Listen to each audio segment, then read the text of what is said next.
Hello everyone, আসসালামু আলাইকুম। এই যে এখন তৈরি করতেছি চিকেন ফ্রাই।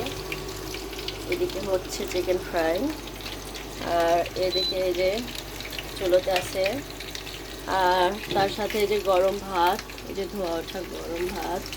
তো আমি এখন 4টা বাজে ভোর। আমি কিন্তু 2 ঘন্টা মনে হয় ঘুমাইছি, 2 ঘন্টার মতন। তারপরে প্যারায় থাকি আজকে কি ভোরে সেহরিতে কি রান্না হবে। আর আমার জন্য স্পেশালি টাকি মাছের ভর্তা, বা আমরা চিংড়ি মাছ বলি, কিন্তু অনেকে টাকি মাছ বলে এটাকে। টাকি মাছের ভর্তা এই যে হবে। তো আর মুরগি রান্না করা আছে, মুরগিটা। তো আমার মতো আমি জানি প্রত্যেকটা মেয়েরাই প্যারায় থাকে যে ভোরে কি রান্না হবে, কি রান্না করব, কি রান্না করলে খাইতে পারবো, ভোরবেলাতে ভালো লাগবে খাইতে।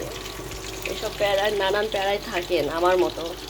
এই যে চিকেন ফ্রাই ভাজতেছি, তার সাথে আমার অর্ধেক প্রায় খাওয়াই হয়ে গেছে। হ্যাঁ, অর্ধেকের মতন খাওয়াই হয়ে গেছে।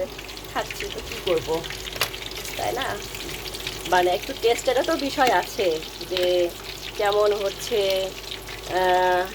লবণ মরিচ ঠিক আছে নাকি, সব কিছু পারফেক্ট হলো নাকি। তো সব কিছু দেখার বিষয় আছে। দেখতে দেখতেই অর্ধেক খেয়ে নিয়েছি আমি।